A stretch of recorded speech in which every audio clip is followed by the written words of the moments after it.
यही बताया जाता है कि हम आत्मा का उद्धार कैसे करें, मन पवित्र कैसे होगा, मन निर्मल कैसे होगा। यही चर्चा यदि आप बड़े भाव से और प्रेम से यदि श्रवण करोगे तो निश्चित आत्मा का तार परमात्मा से जोड़ दिया जाएगा, निश्चित जुड़ जाएगा।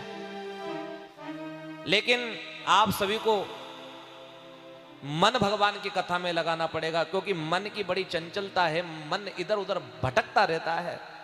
चाहे बेटे हम कथा पांडाल में हैं, शरीर से बैठे हो, पर मन हमारा जगत में घूमता रहे तो शरीर से बैठने से कोई लाभ नहीं है।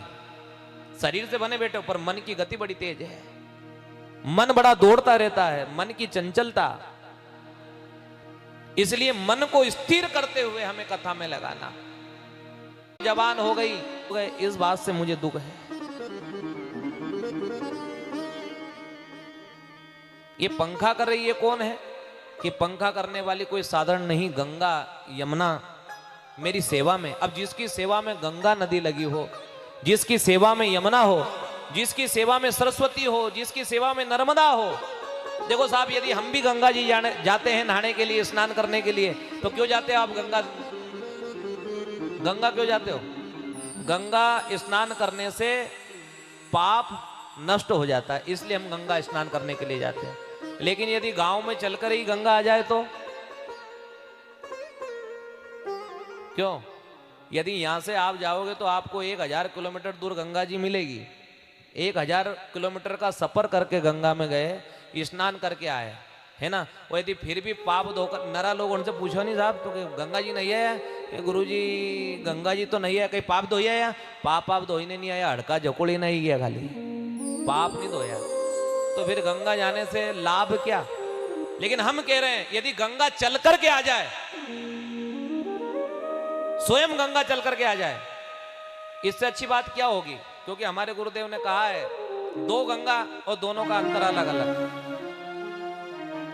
कि तन मल मल के धोया जाता वहां, तन मल मल के धोया जाता वहां, मन निर्मल यहाँ हो।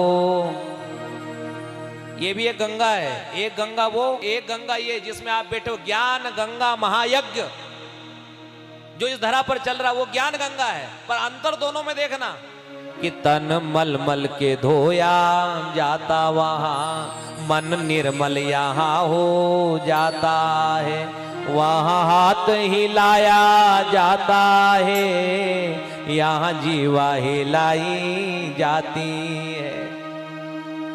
वहां हाथ हिलाया जाता है, यहाँ जीवा हिलाई जाती है। वहां पानी कटाया जाता है, यहाँ पाप कटाया जाता है, यहाँ पाप कटाया जाता है। अंतर देखना, उस गंगा जी में नहाने के लिए यदि कोई जाता है तो वो ऐसा स्नान करता है, उसको गंगा जी नहाते नहाते 2 घंटा लगी जाए साहब, हैं?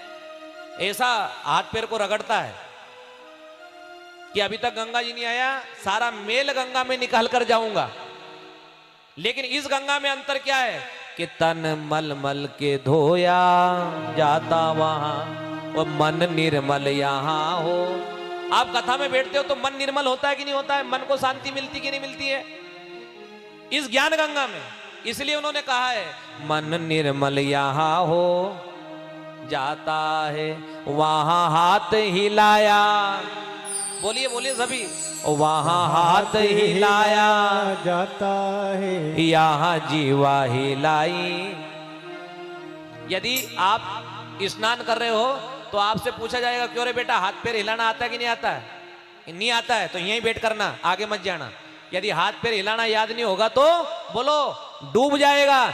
इसी प्रकार उस गंगा में हाथ हिलाना याद नहीं तो डूब जाओगे, और इस ज्ञान गंगा में बैठे हो, यहाँ जीवान यदि नहीं हिलाओगे तो भी बोलो डूब जाओगे। अब इसका अंतर ये नहीं है कि जीवान हिलाने का अर्थ ये नहीं कि साहब एक दूसरे से बातचीत करो। पंडित जी ने कह दिया कि साहब कथा में बोलो, खूब बोलो, ऐसा नहीं है। एक दूसरे से बात नहीं करना। कथा में बैठे हो तो जो आपने यदि गुरु बनाए हो और गुरु ने आपको जो मंत्र दिया हो उस मंत्र का जाप करते रहो, रटन करते रहो, तो डूबोगे नहीं, पार उतर जाओगे। और क्या कहा, वहां पानी कटाया जाता है, यहाँ पाप कटाया, वो यहाँ पाप कटाया जाता है। यदि जो आकर के भगवान के सामने मस्तक झुका देता है वो पवित्र बन जाता है। देखो कभी कभी एक नाव चल रही है और नदी में अचानक से बाढ़ आ गई, बड़े बड़े पढ़े लिखे लोग बैठे आपस में बात कर रहे थे, भैया मैं मैट्रिक पास हूं। एक से पूछा तुम, भैया मैंने एमए करी हुई है। उससे पूछा तूने, मैंने बीए करी हुई है। फिर उससे पूछा तूने, मैंने पीएचडी करी हुई, मैं इसमें पास हूं, मैं उसमें पास हूं। अचानक से बाढ़ आई तो नाव चलाने वाले ने कहा भैया हाथ पांव हिलाना में भी पास है कि नहीं है। नाव चलाने वाला नाविक क्या कह रहा है कि आप मैट्रिक पास हो, एमए पास हो, बीए पास हो, पर हाथ हिलाने में, उन्होंने कहा साहब इसमें पास नहीं है। यदि इसमें पास नहीं होगा तो डूबना पड़ेगा। इसलिए कहा जाता है कि कथा में बैठ करके स्मरण करो, जपो, क्योंकि परमात्मा हमसे दूर नहीं है, परमात्मा तो हमारे निकट है, शीघ्रता से परमात्मा मिल जाएगा।